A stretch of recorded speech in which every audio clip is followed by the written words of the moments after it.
আমার বিশ্বাসই হচ্ছে না আপনি এমন। ছি ছি ছি। প্রণয় চুপ এখনো। সূচনা আবারও বলল, কথা বলছে না কেন এখন? আরে আমি জানতাম না কি তখন ওইসব আসবে। আপনি জানতেন না? উফ, ইচ্ছে করছে আপনাকে। সূচনা পুরো কথা শেষ করবে কি তপ্ত খেয়ে গেছে একদম। চুলে হাত বোলাতে বোলাতে প্রণয় বলল, কি ইচ্ছে করছে? কি করবে আমাকে? এটা কি করলেন? তুমি থুক্কু চুমু খেয়েছি। কেন? কারণ ওইসব দেখে মাথা খারাপ হয়ে গেছে। শান্তি এখন এসবই শুনতে চেয়েছিলে না? আমি আপনার মতো না। তুমি আমার মতো হতে যাবে কেন? তুমি মেয়ে আর আমি ছেলে। আশ্চর্য। আপনার মাথা আসলেই গেছে। হ্যাঁ তো? কিছু না, আমার মাথা খান বসে বসে যত সব। আমার অভাবের দিন আসেনি যে বউয়ের মাথা খাবো। তুমি তো চিবিয়ে খাচ্ছ আমাকে। আমার বরেরও অভাবের দিন আসেনি যে আপনাকে চিবিয়ে খেতে যাব। ও আচ্ছা। হুম। প্রণয় এবার ভাবুক দৃষ্টিতে তাকিয়ে পড়ল। একটা জিনিস খেয়াল করলাম। ভ্রু উঁচিয়ে সূচনা জিজ্ঞেস করল, কি? এটাই যে তুমি কি আমি? ঝগড়ুটে হয়ে গেছো আগে থেকে। আগেই ভালো ছিলে, চুপচাপ, কেমন ভয় ভয় থাকতে, ঠোঁট উল্টিয়ে তাকিয়ে থাকতে, আমাকে ভয়ও পেতে, তোমার মুখ থেকে কথা বের করার জন্য কত কিছু করতে হতো। আর এখন টেপ রেকর্ডারের মতো বাঁচতেই থাকো।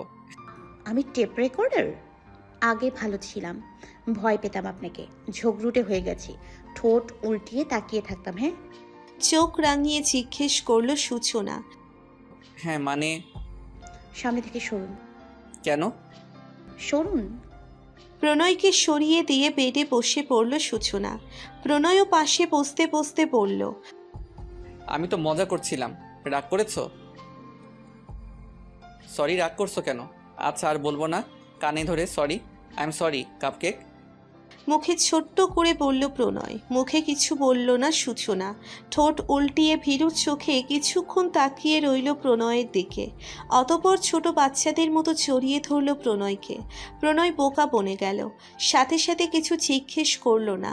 সময় নিল একটু, কিছুটা অপরাধীর স্বরে জিজ্ঞেস করল, রাগ করেছো? আই এম সরি, আর বলবো না। Promise pinky, promise. কেন? তুমি হার্ট হয়েছো না, এই জন্য আই এম সরি। আরে থামুন, এত সরি সরি করার কি আছে?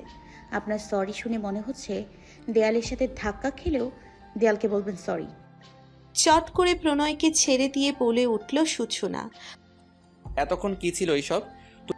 প্রণয় বোকা বোকা কণ্ঠে জিজ্ঞেস করল। সূচনা গা ছাড়া ভাব নিয়ে বলল, আপনি আগের আমিকে দেখতে চেয়েছিলেন, তাই একটু দেখালাম আর কি। কিন্তু যে সরি বলছিলেন আমার নিজের কষ্ট লাগছিল, তাই বলে দিলাম। তুমি আমার একটা মাত্র বউ, রাগ করেছো সরি বলবোই, কিন্তু দেয়াল তো আমার কিছু না, সরি বলতে যাব কেন? তার মানে দেয়ালের সাথে আপনার কোনো সম্পর্ক থাকলে দেয়ালকে সত্যি সত্যি সরি বলতেন। শাট আপ প্রণয়, রাগ কমেছে আপনার? কথা বলো না কেন? উফ, আবার কি হয়েছে? আশ্চর্য, মাত্রই তো বললেন কথা না বলতে। আল্লাহ, আমি নির্ঘাত পাগল হয়ে যাব।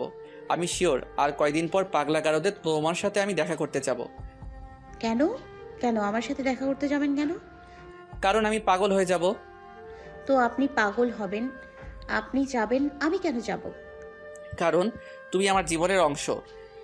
আমার রুম, আমার কাবার্ড যেমন ভাগাভাগি করেছি তোমার সাথে, তেমনই আমি পাগল হব, চিকিৎসা তোমার করাবো, সিম্পল। কালকে থেকে আমি অফিসে যাব, আপনি বাসায় থাকবেন, সিম্পল।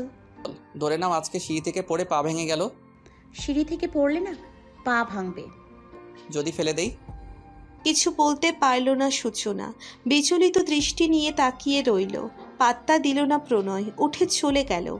হাতে ছোট একটা কাগজ নিয়ে খুঁটিয়ে খুঁটিয়ে দেখছে সূচনা। শেলফের বইগুলো গুছিয়ে রাখতে যেয়েই এই কাগজটা পেয়েছে। হয়তো কোনো বইয়ের ভেতরে ছিল, নড়াচড়া করতে যেয়ে নিচে পড়ে গেছে। তেমন ছোট না, কাগজটাতে কেমন আঁকিপুকি করা, স্পষ্ট বোঝা যাচ্ছে না।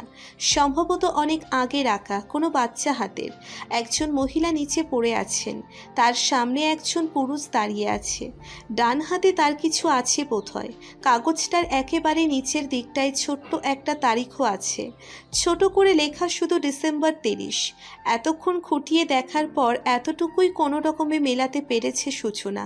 সূচনা বুঝতে পারল না এমন আঁকিবুকি বা সেই তারিখের মানে ও কিছু বুঝল না। কাগজটা উল্টে দেখতে নিলেই হাত থেকে কেউ ছিনিয়ে নিয়ে গেল। সূচনা চমকে উঠল আচমকা আক্রমণে। সামনে তাকিয়ে ভয় পেয়ে গেল। কাগজটা প্রণয় হাতে মোট করে ধরে রেখেছে। চোখ মুখ শক্ত তার। সূচনা কিছু বলার আগেই প্রণয় জিজ্ঞেস করলো। এটা কোথায় পেয়েছো? সূচনা কোনো রকম ভয়ে ভয়ে জবাব দিল। শেলফের কোনো বইয়ের ভেতর ছিল, গোছাতে নিয়ে দেখি নিচে পড়ে গেছে। পড়ে গেছে তাহলে সেটা নেড়েচেড়ে দেখছিলে কেন? আর তোমাকে নিষেধ করেছি না ছাদের ওই রুমের আশেপাশে যেতে না, তাহলে কেন গিয়েছো আবার? আসলে না করেছিলাম। ধমকে উঠল প্রণয়। তার ধমকে কেঁপে উঠল সূচনা। ঝাপসা হয়ে গেল চোখ জোড়া। কান্না আসছে তার। গলার ভেতর আটকে যাচ্ছে শব্দ। কোনো রকম কাঠ গলায় বলল, সরি, আর যাব না। এটুকু বলেই দ্রুত পায়ে রুম ত্যাগ করল সূচনা। এভাবে না বকলে হতো না? কি ছিল, একটা কাগজই তো, তার জন্য এমন ব্যবহার?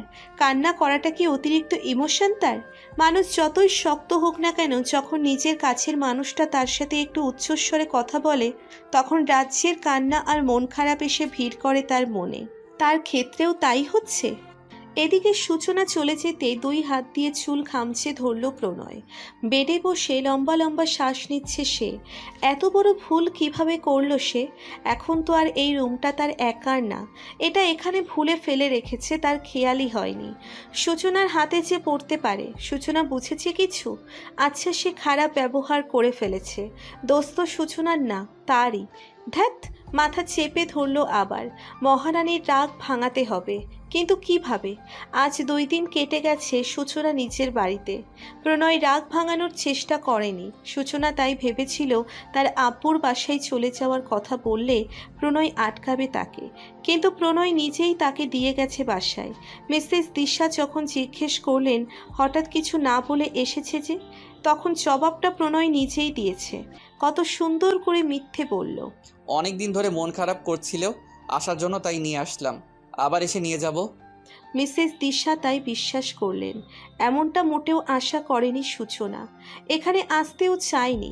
সেই যে দিয়ে চলে গেছে, আর কল করেও খবর নেয়নি প্রণয়। সেদিনের ব্যবহারে যেমন নিজেকে তুচ্ছ মনে হয়েছিল, সেই মনে হওয়াটাই এখন সত্যি মেনে নিয়েছে সূচনা। তার ভুল হয়েছে, নিজের দুর্বলতা প্রকাশ করে গতরাত ঘুমায়নি। চোখজোড়া যেন অনশন করেছিল ঘুমাবে না বলে, কিন্তু আজকে রাত জাগবে না আর।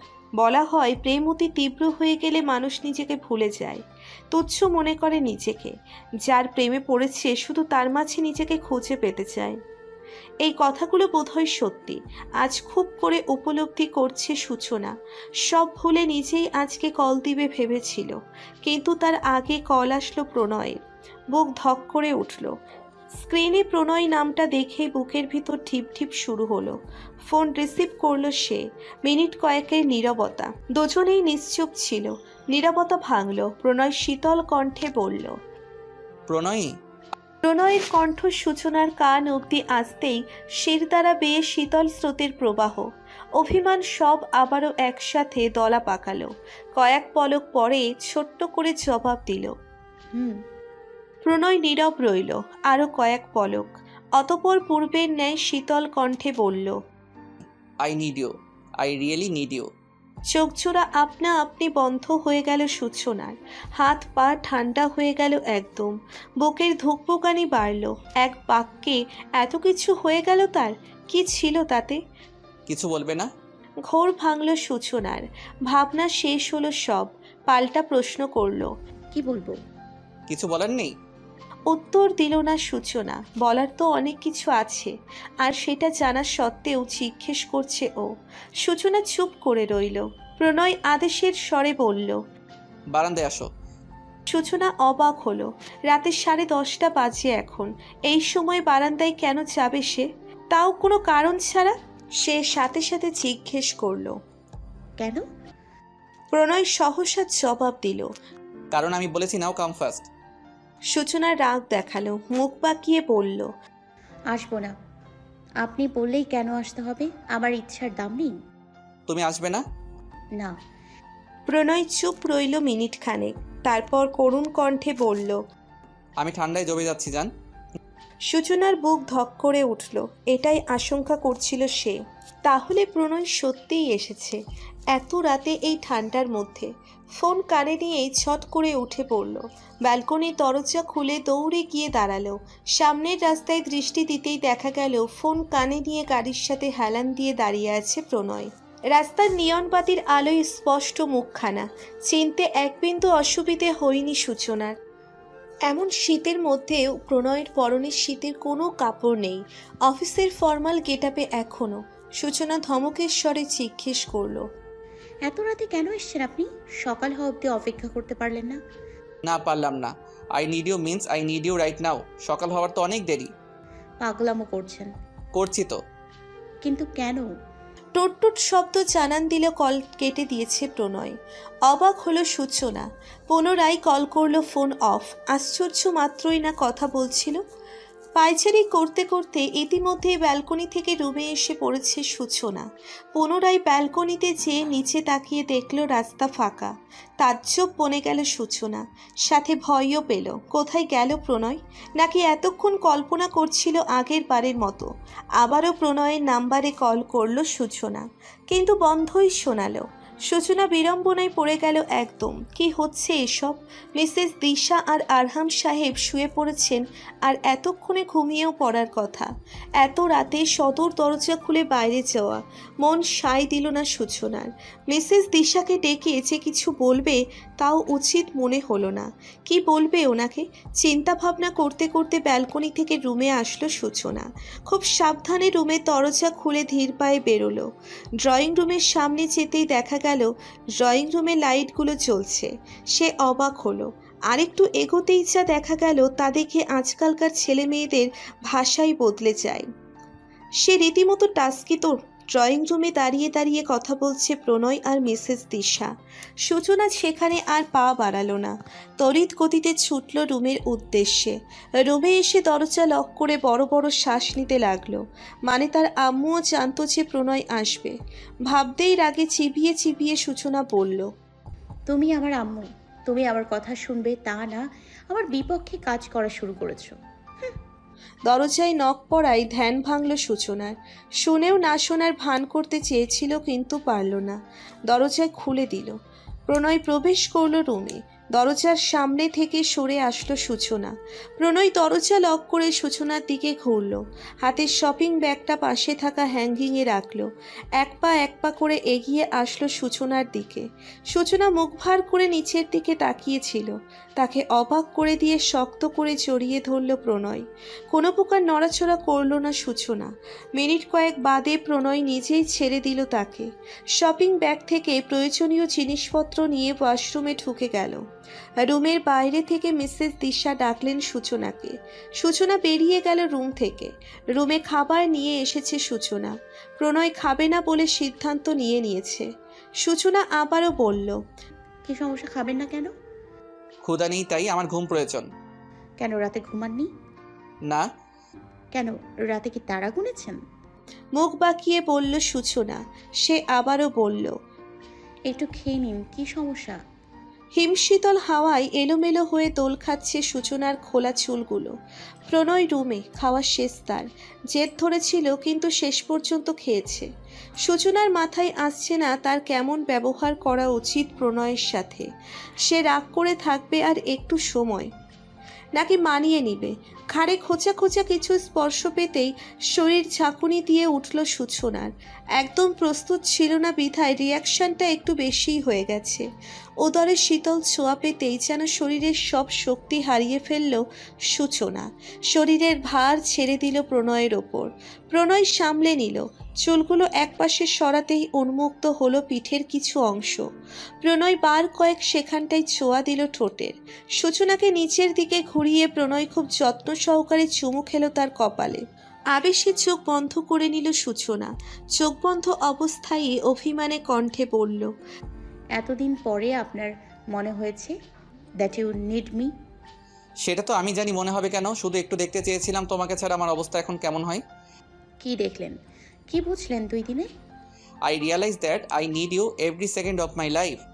কান অবধি পৌঁছতেই বদ্ধ চোখ জোড়া নিমেষেই খুলল সূচনা। হেসে উঠল সে, পরম আবেশে জড়িয়ে ধরল প্রণয়কে। আষ্টে পৃষ্ঠে জড়িয়ে ধরল প্রণয় নিজেও। অভিমানের পালা শেষ হলো তবে, নাকি বাকি? সকাল 11টা। সূচনাকে নিয়ে সবে মাত্রই বাড়ি ফিরেছে প্রণয়। মিসেস দিশা অনেক করে বলেছেন দুপুরে খেয়ে বেরোতে, শোনেনি প্রণয়, চলে এসেছে। সূচনাও তার আম্মুকে বুঝিয়ে বলেছে অবশ্য। মিসেস আফিয়া, ইরা আর তিথি তো অভিযোগের খাতা খুলে বসেছেন সূচনার কাছে। সূচনা কেন এমন হুট করে চলে গেল, আবার দুদিন পর আসলো, তাও অনেক বুঝিয়ে সুঝিয়ে বলে কয়ে মানিয়েছে সূচনা। নিচ থেকে রুমের দিকে অগ্রসর হয় সে। প্রণয় আগেই চলে গেছে রুমে। রুমের দরজা তার ভেড়ানো ছিল, হালকা ধাক্কা দিতেই খুলে গেল। ভেতরে প্রবেশ করতেই কেমন বিদঘুটে একটা গন্ধ নাকে আসলো তার। অন্ধকারে ছেয়ে আছে পুরো রুম। রুমের প্রতিটি জানালা লক করা, ব্যালকনির দরজাও লক করা, এমনকি পর্দাও দিয়ে রাখা। অন্ধকার তো লাগবেই। সূচনা অবাক হয়ে গেল। রুমের অবস্থা দেখে মেজাজ খারাপও হলো। মেয়েরা গোছালো ছেলেদের একদম পছন্দ করে না, কিন্তু তাদের গোছানো জিনিস নষ্ট করলে আবার তেতে ওঠে। সূচনাও মেয়েদের সেই অন্যতম বৈশিষ্ট্য ধরে রেখেই প্রণয়কে এক দফা বকে দিল। প্রণয় চুপচাপ দাঁড়িয়ে রইল শুধু। তারপর সেই বাজে স্মেলটা কিসের জিজ্ঞেস করলো সে, কিন্তু জবাব দিল না প্রণয়। সূচনা জানালার পর্দা সরিয়ে দিয়ে খুলে দিল জানালা, ব্যালকনির দরজাও খুলে দিল পর্দা সরিয়ে। জিজ্ঞেস করলো,